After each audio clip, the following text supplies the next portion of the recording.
श्री हरिदास जी का जन्म बंगाल यशोहर जिले के अंतर्गत बुड़न नाम के ग्राम में हुआ था। ये जाति के यवन थे, मुसलमान थे। बाल्याकाल में बड़ी विचित्र लीला हुई। इनके माता पिता पधार गए। जब माता पिता जिस बालक के नहीं होते तो कोई उसे प्यार कौन करे। और जैसे गोस्वामी जी तुलसीदास जी की बाल्यावस्था, जिसके द्वार पर खड़े होते तो दबका के भगा देते। बालक हरिदास, इनको नाम सुनाई दिया, संतों का संग मिला। जिसका कोई नहीं होता ये खास बात होती कि उसको भगवान महापुरुषों से जोड़ दे। जन्म से माता पिता गए, बचपन से कोई प्यार करने वाला नहीं, खाने पीने तक की व्यवस्था नहीं, तो संत जन मिल गए वहां उनको। वो नाम कीर्तन करके आनंदित हो रहे थे तो इनको भी एक नशा चढ़ा नाम। धीरे धीरे उनके हृदय में नाम बढ़ने लगा। बड़ी कृपा, जो इनका नाम जप में प्रीति हो गई। अब इनके पास अपना कहलाने वाला ना कोई व्यक्ति था और ना अपनी कहलाने वाली कोई जमीन या वस्तु थी। थोड़ा बड़े हुए तो घरों के सामने ऐसे मांग लेते, भूख लगी कुछ दे दो, तो कोई रोटी दो रोटी दे देता। बस पा लेते, गांव के बाहर वृक्ष के नीचे बैठकर बस कृष्ण कृष्ण की रट लगा देते। 24 घंटे में एक बार मांग लेते, जो मिल जाता खा लेते, खूब नाम जप करते। अब ये घर छोड़कर बेनापोल नाम के घोर निर्जन वन में एक फूस की कुटी बनाकर अकेले रहते। अखंड ब्रह्मचारी, भिक्षावृत्ति और बस नाम का निरंतर गान जप। ऐसे जोर जोर से नाम का कीर्तन करते हुए जब ऐसा तेज प्रकट हुआ कि जो देखे इनको लुभायमान हो जाए। ब्रह्मचर्य में बड़ा तेज होता है। अगर शरीर रोग ग्रसित ना हो और संयम से चल रहा है तो लाखों करोड़ों के बीच में उसका अलग चेहरा दिखाई देगा कि ये अलग है। ब्रह्मचारी का पहचान होती, वो चिकनाहट से नहीं होती पहचान। चिकनाहट तो अभक्ष पदार्थ खाने वालों के भी चेहरे में होती है। उसका तेज, उसके नेत्र, उसकी वाणी, उसका आकर्षण, लाखों में अकेला वो नजर आएगा। आजकल के 13-14 वर्ष के नए नए बच्चे ऐसे गंदी वासनाओं के शिकार हो रहे हैं।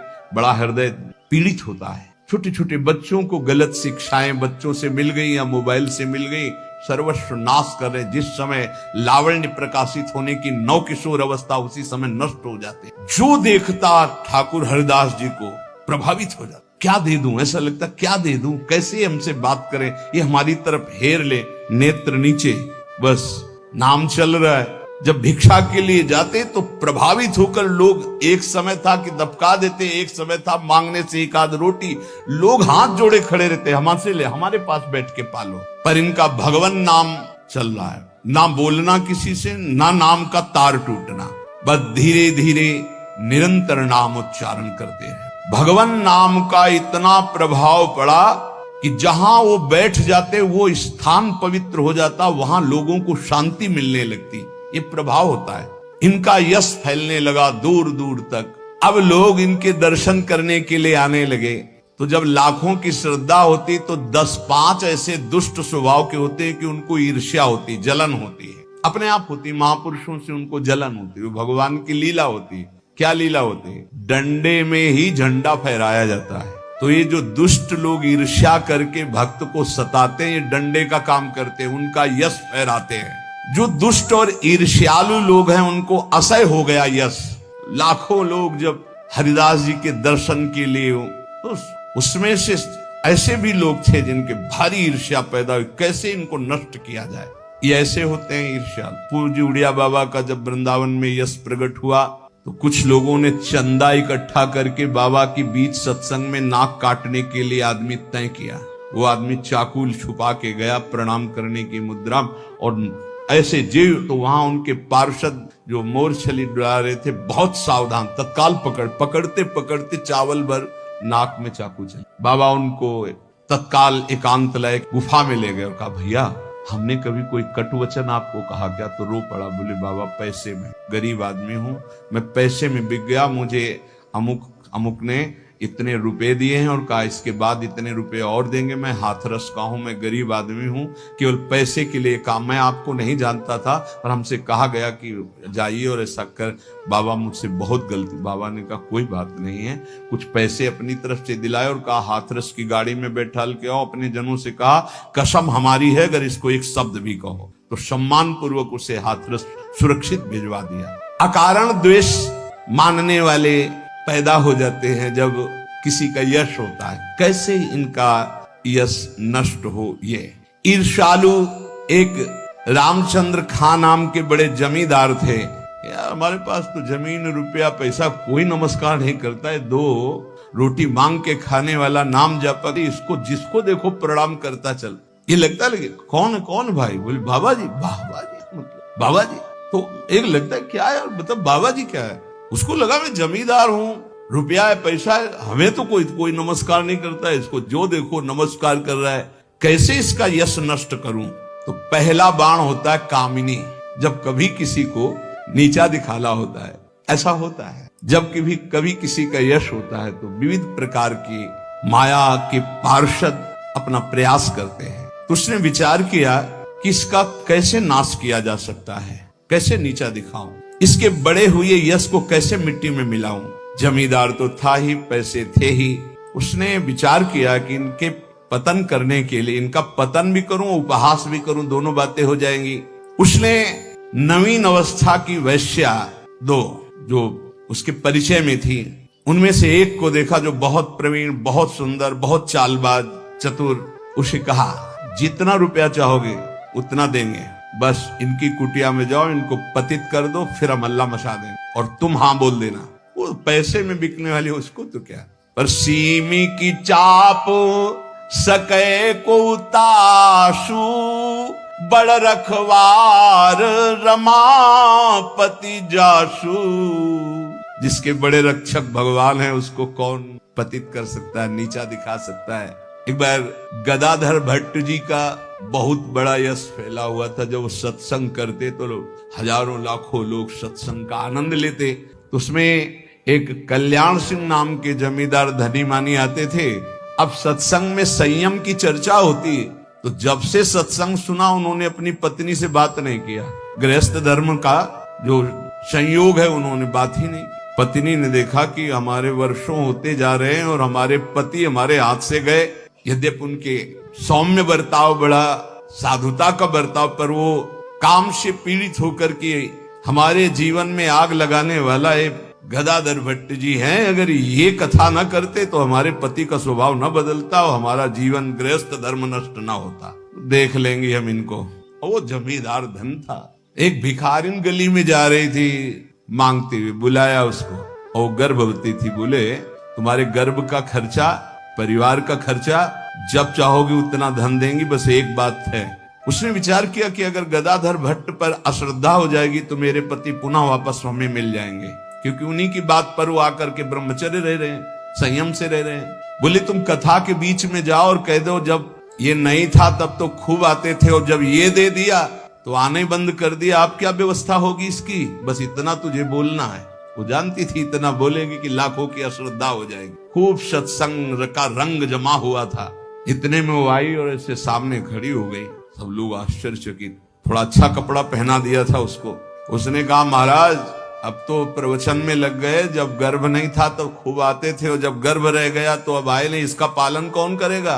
बोले आराम से बैठो, जिसने गर्भ दिया अवश्य पालन करेगा, हर व्यवस्था होगी। बिल्कुल वो तो कोई आश्चर्य उनको नहीं हुआ। वो समझ गए कि भगवान का कोई खेल है। उनका आराम से बैठो, पक्का जिसने गर्भ दिया उसका पालन करे। बोले बातों में मत फुसलाइए, आप समझ रहे ना। अब काना फूसी, ये ऐसा भी है, हम तो ऐसा नहीं। अरे बोले हम तो पहले कह रहे थे।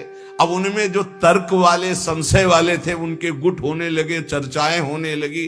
अब हाहाकार मच गया। तो कुछ तो ऐसे भक्त थे जो प्राण दे दें तो उनका ऐसा हो ही नहीं सकता, ऐसा नहीं हो सकता। वो एकदम पागल हो गए कि ऐसा नहीं हो सकता।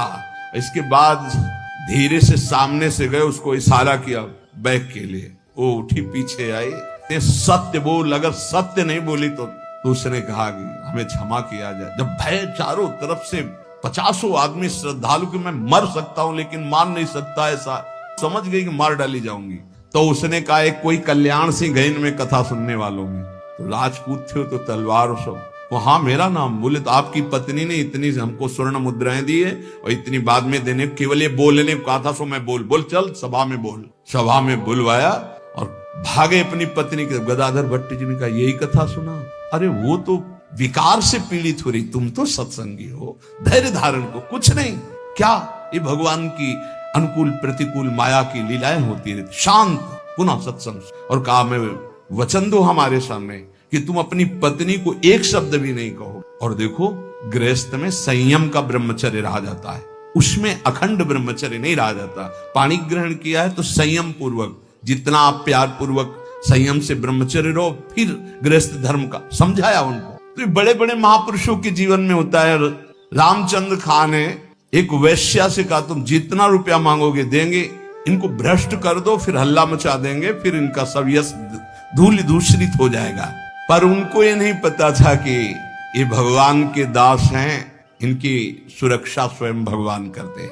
करो सदा तिनके रखवारी, जिम बालक राखे महतारी। जैसे माँ दिखाई नहीं दे रही, बालक खेल रहा है, लेकिन पक्का मानिए माँ की दृष्टि वही है, अपने बच्चे पे है। कहीं कोई ऐसी बात ना हो जाए जो हमारे बच्चे को दुख हो जाए। वो कार्य करती हुई एक दृष्टि में देखती रहती। मेरे प्रभु अपने जन को हर समय देखते रहते, हर समय से। जहां मेरा भक्त चरण रखे वहां रखूं मैं हाथ। बस लीला समझ पाना बहुत कठिन है भगवान की। संपूर्ण संसार एक तरफ विरोध करने लगे तो भी भक्त का बाल बांका नहीं हो सकता। जो होगा विधान भगवान की तरफ से होगा।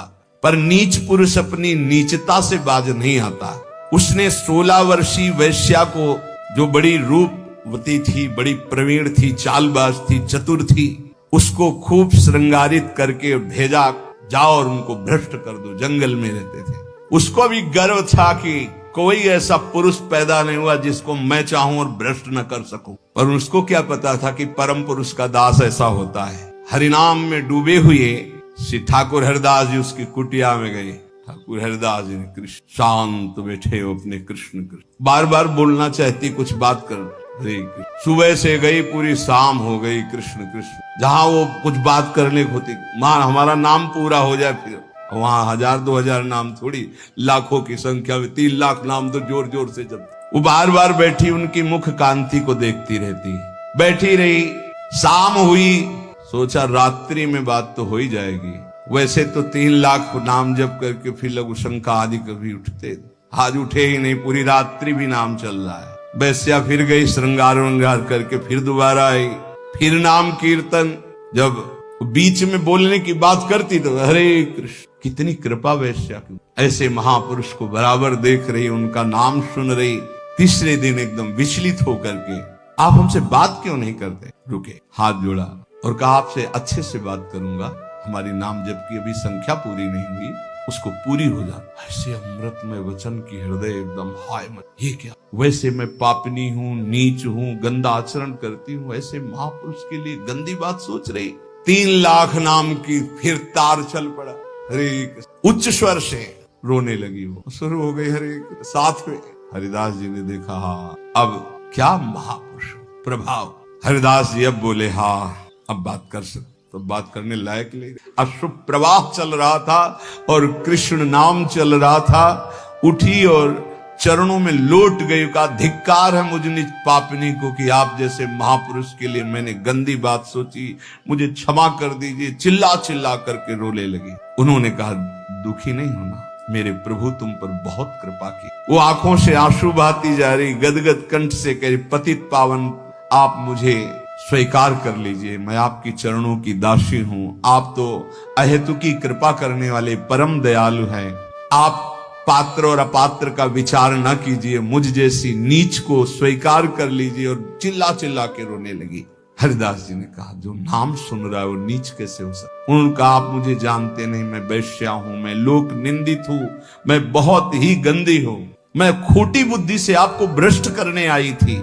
हरिदास जी ने कहा इस समय आपके हृदय में क्या है? बोले भगवान बस आपकी दास्ता, आपके आदेश का इंतजार। मैं क्या करूं, मुझे आदेश कीजिए। मैं नीच कैसे पवित्र हो सकती हूँ? मैं आपकी शरण में हूँ, आप मेरा उद्धार कीजिए। हरिदास जी ने कहा देवी अब तुम वैश्या नहीं रही, उठो। मेरे प्रभु बड़े पतित पावन हैं, उनका नाम उनसे भी महान है, क्योंकि प्रभु को अधीन कर लेता है। मेरे प्रभु के नाम में कोई भेदभाव नहीं, कोई भी जप सकता है, कोई भी अपना परम कल्याण कर सकता है। मेरे प्रभु के नाम में इतनी सामर्थ्य है कि कोई इतना पाप इकट्ठा ही नहीं कर सकता जितना नाम में पाप नाश की सामर्थ्य है। तुमने जो पाप कर्म से पैसा पैदा किया है, आज से उसका प्रयोग मत करना, उसे हटा दो, उसे दे दो, गरीबों को बांट दो। और आज से तुम जो ये 3 दिन से नाम सुन रहे हो, इसी नाम को रटो। देखो ये नाम तुम्हें परम पावन कर देगा। वैश्या ने कहा अब तो मैं जाऊंगी नहीं अपने घर, संपत्ति बांटने की तो बात, अब वहां जाऊंगी नहीं। तो उन्होंने कहा फिर इसी कुटिया में रहकर तुम नाम जप करो, मैं चला। वो वैराग्य लेके उसी कुटिया में नाम जप करने लगी और उसका नाम हरिदासी हुआ। और हरिदास जी उसी समय उस कुटिया से निकले, सीधे शांतिपुर अद्वैताचार्य के समीप चले गए। अद्वैताचार्य जी बहुत बड़े महाभागवत, वो सदैव श्री कृष्ण चिंतन में संलग्न रहते, अद्भुत विद्वान, शास्त्रज्ञ, भगवत प्रेमी महापुरुष। अब वो फटे पुराने कपड़े पहन करके वैश्या वही नाम कीर्तन कर। अब उस जमींदार के तो होश उड़ गए कि मैंने भेष छुड़वाने के लिए वैश्या को भेजा था, और यहाँ वैश्या ही अपना भेष परिवर्तन करके वहां नाम जप करने लगी। ये क्या है नाम जपक जन भगवान की जन। उस वैश्या का वैसे ही सम्मान होने लगा कुछ वर्षों बाद जैसे हरिदास जी का होता था। लोग उस वैश्या के दर्शन करने आने लगे, हर समय वैसे ही नाम जप करते हुए उसी भूमि पर जिस कुटिया में वो रहते थे वो हरिदासी नाम से कही गई। क्या महिमा है भगवान नाम जापक संतों की। और इधर रामचंद्र खान ने अपने कुकृत्य का फल पाया कि बादशाह का कोई अपराध बन गया, साबित हो गया नहीं अपराध होने पर भी, तो तत्काल आदेश हुआ, सारी संपत्ति और जमींदारी उसकी जब्त कर ली गई, उसको जेल में डाल दिया गया। ये साधु अवज्ञा तुरंत भवानी, कर कल्याण अखिल के हानि। कोई ऐसा मुकदमा, कोई ऐसी बात आ गई जिसमें उनका अपराध साबित हो गया और सारी संपत्ति जमींदारी जब्त कर ली गई, उनको जेल भेज दिया गया। खाने की भी व्यवस्था भंग कर दी गई, जेल में भारी कष्ट उनको दिया गया। पक्का जो भक्त का अपमान करता है, भक्त को नीचा दिखाना चाहता है, उसकी दुर्गति पक्की हो जाती। यहां तो ये ब्याज है, मूल तो और मिलेगा। अब आती है भय की बात, ये है प्रलोभन। जब कोई भगवत मार्ग में चलता है तो इतना तो तैयारी रखो ही, जैसे आर्मी में कोई जाता है ना तो इतना दौड़, इतनी ऊंच, इतनी को कूद होना चाहिए, ऐसा ऐसा, ये चढ़ना, ये उतरना। ऐसे हमने देखा जब हम गंगा किनारे भ्रमण कर रहे थे तो फतेहगढ़ फर्रुखाबाद ये ट्रेनिंग क्षेत्र है उधर, तो गंगा के किनारे ही रेती में देखा, जैसे दौड़ में रेती में दौड़ लगा रहे हैं और वो थोड़ा भी उनमें कमी होती तो पेट पकड़ के ऐसे कैसे कैसे उनको बिल्कुल मजबूत तैयार करते हैं। तो अपने लोग तो हरि पार्षद हैं, ये तो राष्ट्रीय सुरक्षा त्रिभुवनपति के पार्षद होते हैं, जो संत जन भगवान नाम जापक होते हैं। अब इनकी कसाई कितनी जोर की होती है, पर उनके हृदय में भय नहीं होता, बस ये बात समझ लीजिए। ये सुन करके भयभीत मत होना, तुम्हारे ऐसे साथ नहीं। कक्षा 1 के विद्यार्थी को पीएचडी का प्रश्न नहीं दिया जाता, ये सब डिग्री प्राप्त हैं। अपने लोग अभी 1 के भी नीचे चलने लगे, क्लास नहीं चलते। हमारे समय में तो नहीं चलते थे, 1 2 3 सीधे भर्ती 1 में होती थी। अब तो सुना है कक्षा 1 तक पहुंचने के लिए 2-3 साल लगते हैं। नहीं, क्या बोला जाता है उसको, एजी केजी जो भी ले तो अपने समझो एजी केजी वाले भाई अपने अभी नंबर 1 पे ले आए हैं। अभी परीक्षा उनकी होती है जो बहुत, ये डिग्री है, ये डिग्री होता है। 10 दिशाएं आनंदमयी हो जाती हैं। भाव कुभाव अनख आलसहु, नाम जपत मंगल दिश दसहु। इसलिए भाव बने ना बने, श्रद्धा बने ना बने, नाम शुरू करो। ऐसे पकड़ो कि नाम ना छूटे, चाहे प्राण छूट जाए तो जन्म जन्म की बिगड़ी बन जाएगी। भगवान का सानिध्य तुम्हें अनुभव होने लगेगा कि भगवान तुम्हें कितना दुलार कर रहे हैं, प्रियाजू आपको कितना दुलार कर रहे हैं। इसलिए हठ पूर्वक नाम में प्रीति करो, नाम जपने का अभ्यास करो, इसी से सब हो जाएगा। ज्ञान, वैराग्य, भक्ति, प्रेम, योग जो चाहोगे सब प्राप्त हो जाएगा। शेष चर्चा आगे। श्री राधा वल्लभ लाल।